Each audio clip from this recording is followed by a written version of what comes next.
Metre of law के इस channel में मैं आपका हार्टली वेलकम करता हूं।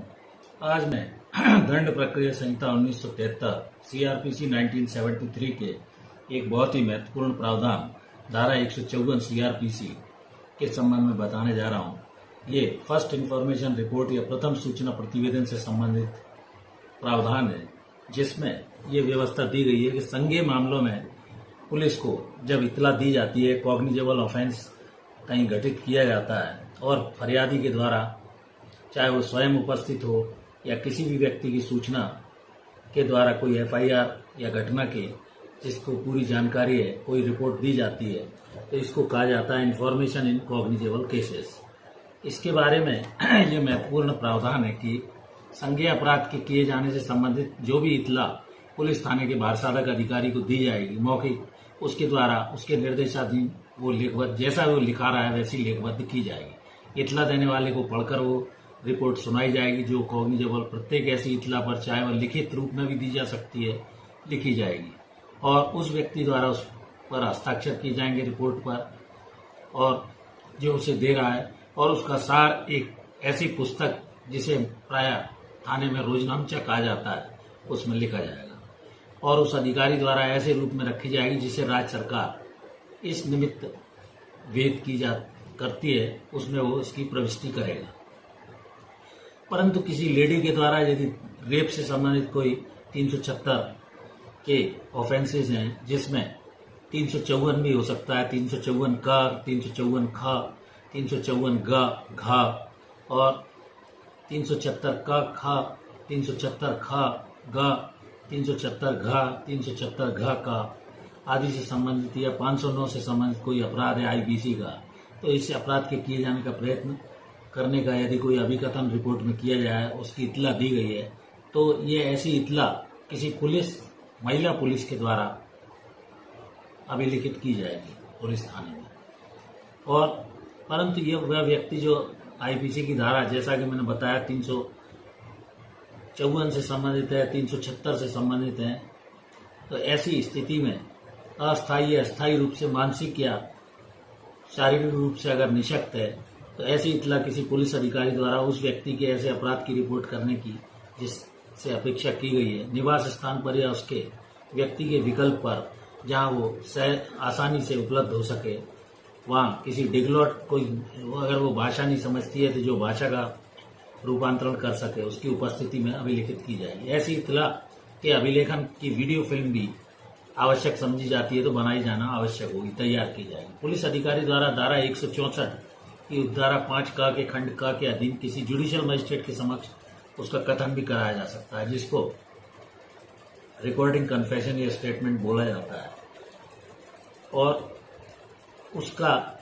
जो भी रिपोर्ट लिखाई गई है उस इतला की प्रतिलिपि उसे इतला देने वाले को तत्काल निःशुल्क दी जाएगी। फ्री ऑफ कॉस्ट एफआईआर की कॉपी उसे उपलब्ध कराई जाएगी।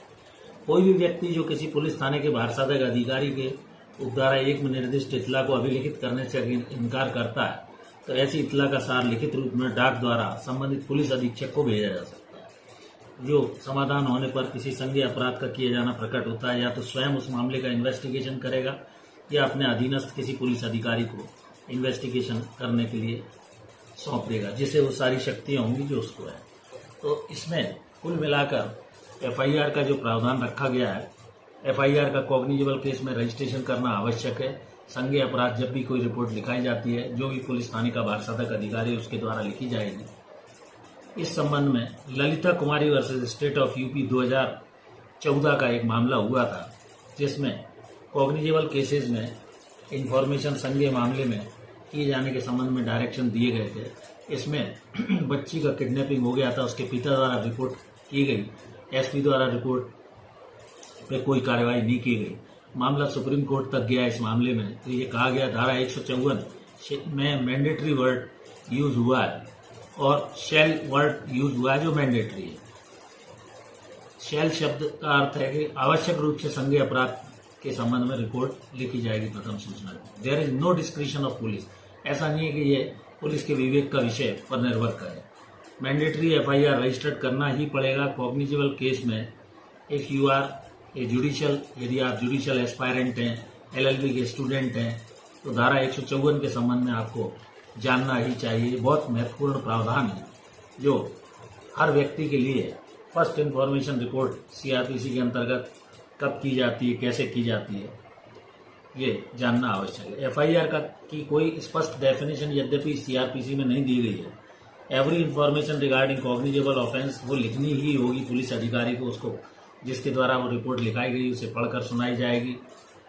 और जैसा मैंने बताया कि अगर महिलाओं से संबंधित कोई अपराध है तो महिला पुलिस अधिकारी द्वारा उसकी रिपोर्ट उसकी कन्वीनियंस देखते हुए वैसे लिखी जाएगी।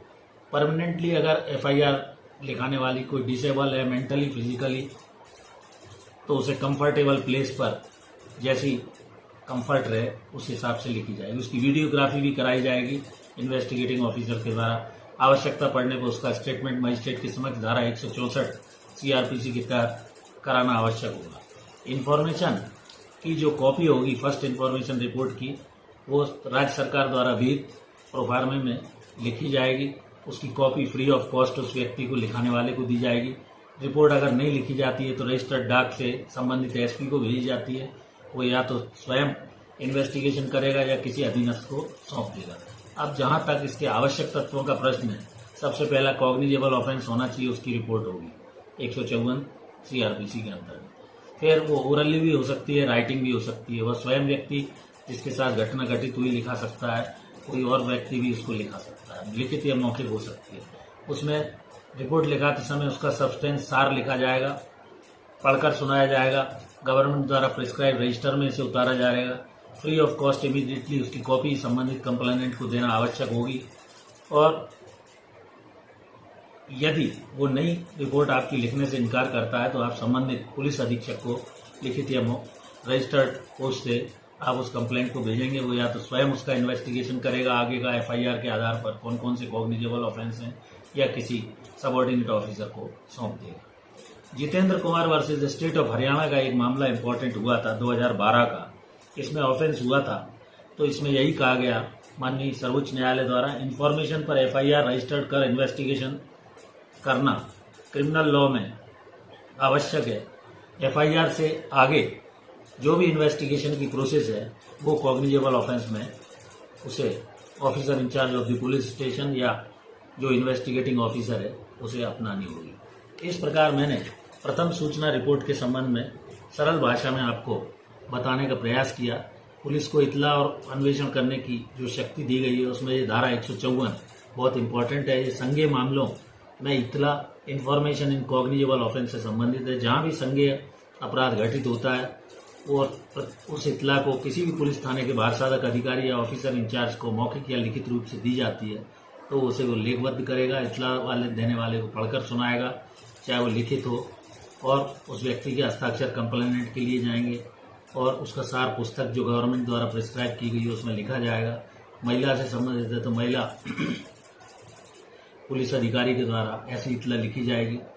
और इसके अलावा आवश्यक हुआ तो वीडियो फिल्म तैयार की जाएगी। किसी सुगम स्थान पर यदि वो हैंडीकैप्ड वगैरह है, कोई उसको प्रॉब्लम है मानसिक या शारीरिक रूप से निशक्त है स्थायी रूप से, तो विशेष प्रबोधक की उपस्थिति या ट्रांसलेटर वगैरह की उपस्थिति अगर भाषा नहीं समझी जाती है तो उसकी उपस्थिति में ली जाएगी। उसकी वीडियो फिल्म बनाई जाएगी।